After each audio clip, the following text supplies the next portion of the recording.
8th Anniversary Part 2 banners are incoming. But should you summon? How's it, everybody? Celtic Link here. We're back for another Dokkan battle video. In today's video, we are talking about that age-old question. Should you summon? We have 2 new banners incoming in about 18 hours from the time of me posting this video, and you're probably wondering if they are worth your hard-earned Dragonstone. So as always, we're going to go through 3 major criteria for determining the value of this unit and whether or not you should summon. First off, we're going to take a look at the units themselves. Are the units good, and do they justify a summon? Second, we'll look at the banner. What is available on these Part 2 banners, and are they worth it as a whole? Meaning, if you were to summon on this banner and didn't pick up the main featured, would you still be getting something worth your stones? And then finally, we'll look at what lies ahead. What's coming up on Global Dokkan that may require your stones and your attention. So let's go ahead and let's kick things off here by looking at the first of the 2 dual Carnival units. That is the Dragon Ball Kai Goku, right? Remember that these LRs, their animations are modeled off of the openings for Dragon Ball Z and Dragon Ball Kai, right? The Goku being modeled after Kai, and the Gohan his animations being modeled off of Dragon Ball Z's Head Chala. So let's start with the Goku here. Goku is a Turtle School, category key 3, HP attack defense 200%. Now, this is a really good leader skill. Remember that Turtle School covers all Gokus, all Krillins, most Yamchas, and I think it covers Tournament of Power TNs, which I don't actually think we have any, but it should, right? Well, no, I guess he would have his own, yeah.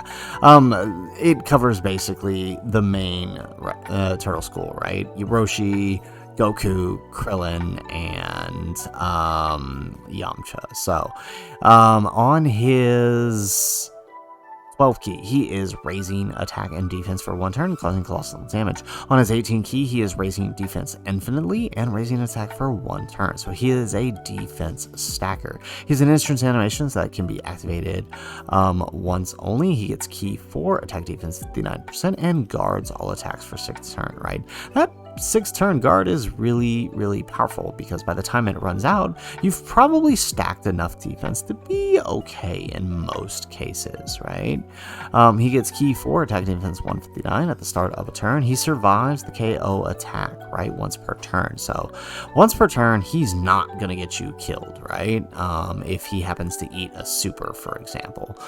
He can recover 59% HP if HP is 40% or below at the end of the turn once only. So a nice little tech there with the heal. He also gets an additional key 1 up to 5 and chance of performing a critical hit 9% up to 59% with each attack received.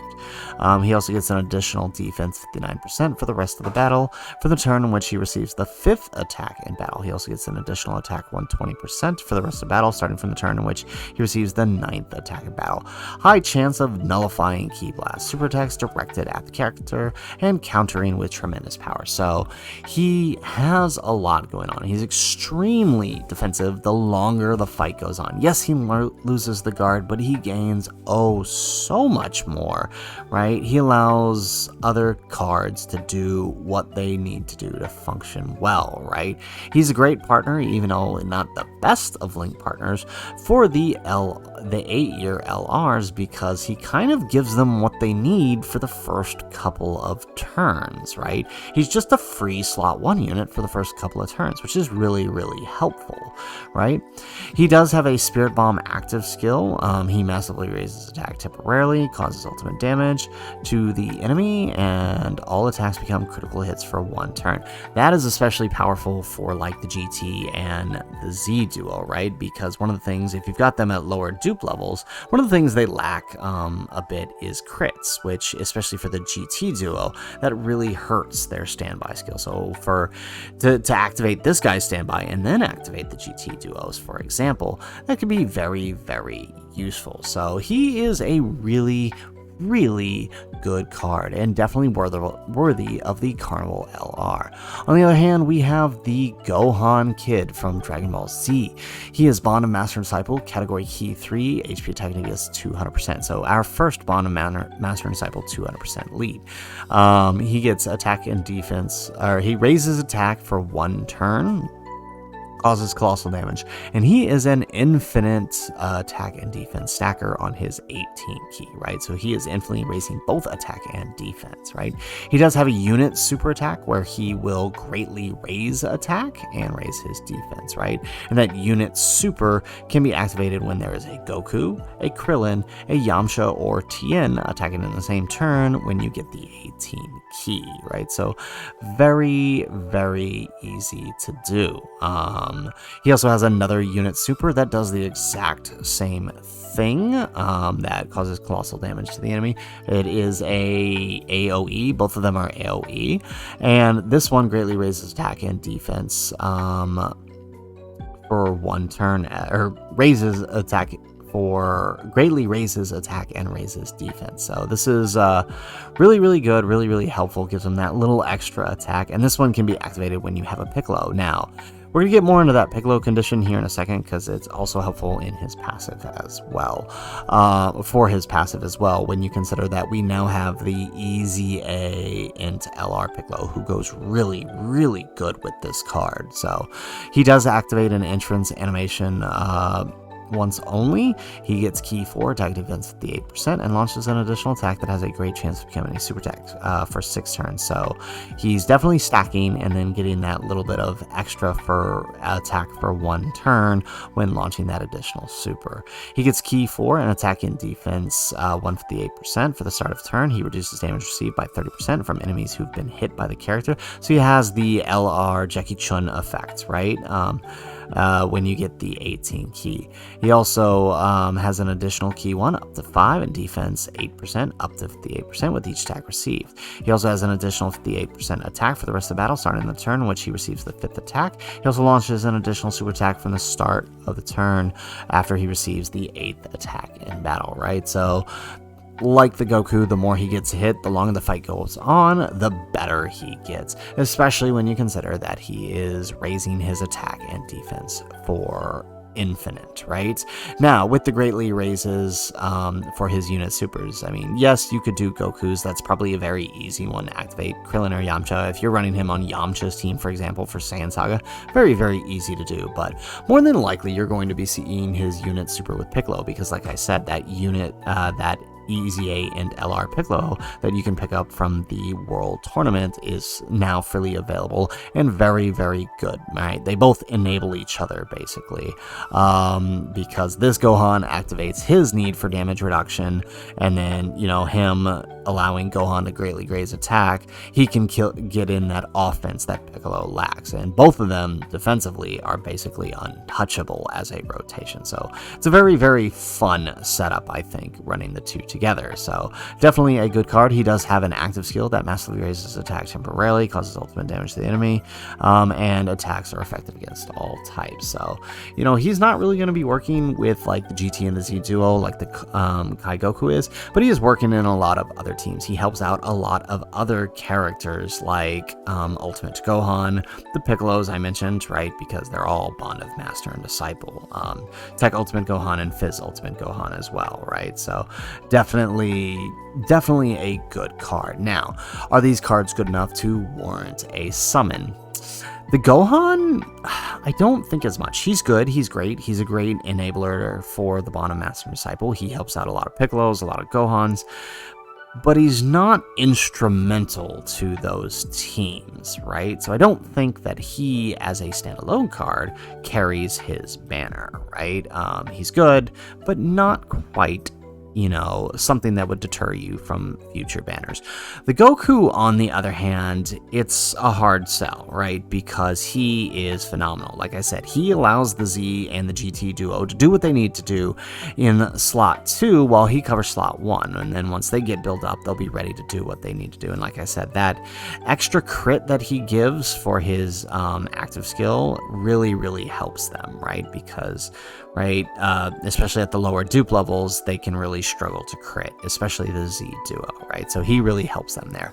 I think the Kai Goku is worth a summon. He's very, very helpful and very, very useful, especially if you picked up both 8th anniversary LRs. So, because the banners are split, that's 1 on the banner for the Goku and 0 for the Gohan. So let's take a look at the banners themselves now. Now, the banners on JP looks like this. Now, as of now, we have confirmation on at least a portion of the banners for Global. And if we take a look here, thanks to Dokkan Assets for posting the assets for the banners here, we have a switch up. Right? Originally on Gohan's banner, that fused Zamasu was the Frieza, and on the Goku's banner, we have the opposite, right? We had the Golden Frieza as fused Zamasu. Now they've switched the banners on us, and so now Frieza is on Goku's banner, and Zamasu is on Gohan's banner. This actually really, really tips the favor of the banner in, Goku's banner in terms of which banner is more worthy of your summons, right? Because now, right, I would have kind of put the banners at even, because I would have said that both banners, there is value in the units themselves, but their bigger value comes from having the likes of Birdku and the likes of Frieza being able to achieve them. If you're somebody who missed them out from last year's Worldwide, or Golden Frieza when he appeared back in January, right? Having this now is really, really big. So this basically puts all the value on Goku's banner, unless you really, really need that metal cooler, right? They do work well on the same team, right? They're both on Cooler's team and very, very useful on that team. But if I were to place value, Goku having both Frieza and Birdku significantly sends value up on his banner. So I'm placing 1 in the category for Goku's banner, and then again, I kind of have to steer away from Gohan's banner, even though I'm personally someone who wants to summon on Gohan's banner. It's simply Goku's banner is too valuable now with Frieza over there. So that's 2 of our criteria met. So let's look at the final criteria. What lies ahead, right? So first up, the month of August we know should return the Path to Power Goku and bring us the Dokkan Festival KO. So if you're somebody who missed out on that Path to Power Goku, or you're somebody who's interested in more Universal Survival Saga buffs, or just U6 in general, you know, this summoning on the Kai Goku banner or the Gohan banner would be taken away from your chance at picking up one of these, especially the Kid Goku, right? Kid Goku, I would argue, is a little bit more instrumental to teams than the Kai Goku is, but they're both very, very worth your stones. But just know that this is something you could be missing out on. Following this, we should see the Dokkan Fest's LRs and Carnival LRs for the Worldwide. Now, we don't know exactly what they are, but you can see the banner here is going to return a lot of big hitters, right? It's going to have the 7th anniversary LRs. It's going to have the previous Worldwide, so Cooler and the AGL Super Saiyans. It's going to have probably Boo and, if not Namek, Goku, and Frieza, then definitely Boo and STR Vegito. I mean, they could be easy A in this celebration finally, and if they do, right, they'll definitely be on the banner. And then obviously this will also be the banner that returns the World Tournament Goku and Int Piccolo Jr., right? So summoning on the Kai Goku banner, especially with this coming up in the end of August, you know, you're taken away from this Dokkan Festival banner, which is huge, right? To include, right, possibly another Carnival banner who more than likely may see the return of that Frieza, but also the Birdku, and also if we follow the trend here, right, the Part 2 banner ended up having, I don't have it pulled up here, but Cooler's banner had the Tech Goku and Gohan, who had appeared as the second part of the Golden Week LR, right? So there's a good chance Bulma's going to be on this banner. If not the Part 1, then the Part 2 banner. So not only will we see Birdku and Cooler return here, there's a chance we could see Bulma on these banners as well. And there's also a theory floating around that the 2 Carnival LRs for Anniversary are very likely to return on this banner on JP.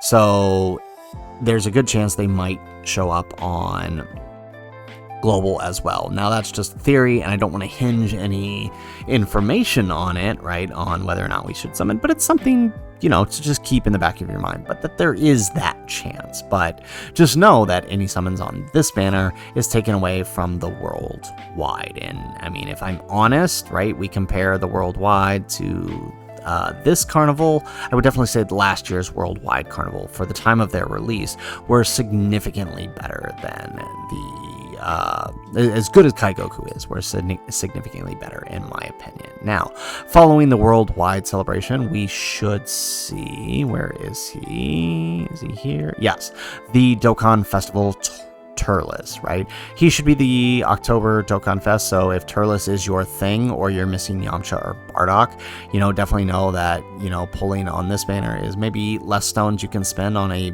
lesser hype banner than like this. And then after Turles in November or December timeframe, we will be heading into the Dokkan Fest LR banner for the Full Power Super Saiyan 4 Goku, which this banner will also return the Int Vegeta and Trunks. So know that post-anniversary, all my recommendations are going to be reminding you of this guy and his return, and I definitely think he is far more worth your stones than these Carnival banners, so just something to keep in mind. So in terms of what lies ahead, you know, you've got some time till the next big thing that you want, but I would say that knowing what lies ahead, you may not want to go too deep on these banners, especially knowing that Birdcoo and Metal Cooler are likely to return in just about a month, especially if those were your main draw to these banners. So we've got two in the categories for Goku. So Goku, I would say give yourself maybe 1 or 2 100 stones, and no more than that if you were planning on spending stones. I would then begin saving the rest of your stones for worldwide. Now, it is worthy of note that if you have not pulled either 8th anniversary LRs and you've got Dragon Stones to spend, definitely don't spend them on this banner. Chase those LRs. You don't want to be walking out of here waiting till, you know, 10 Abata to get those LRs. I would definitely spend your stones there if you're missing him. Now, so Goku gets a tiered recommendation from me, right? I would say that if you're back up over 1,000 stones, give it 200 to 250. Use your rainbow tickets and, you know, see what you get there and then call it. Begin saving for worldwide. If you're anything less than, I would say, 600 stones, don't touch these banners, right? Use your rainbow tickets if you really want them, but steer away, right? If you're below 500, absolutely do not touch these banners, right? They're fun, they're good, right? Use your rainbow tickets, but don't spend your stones. Save those for worldwide.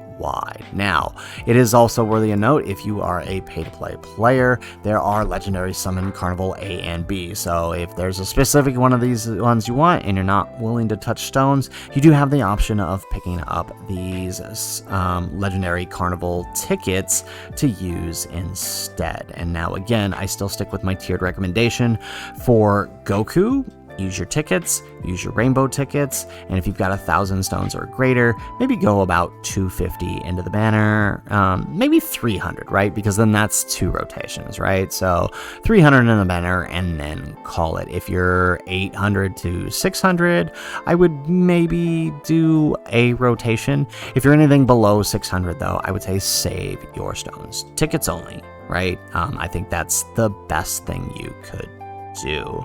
But that is just my opinion on Goku. For Gohan, I honestly, given that they switched off Golden Frieza and put him on Goku's banner, I cannot really give Gohan's banner my thumbs up, even though I want to summon on his banner because I want the Goku and Piccolo and Gohan because I have some fun ideas for his team.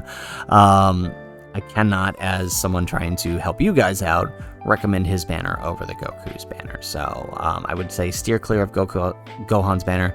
Tickets maybe, right? If you're not willing to go on Goku's banner, tickets maybe, but otherwise steer clear of it in terms of stones. So anyways, guys, that is the video. If you like the video, make sure you hit that like button and subscribe to the channel if you have not already.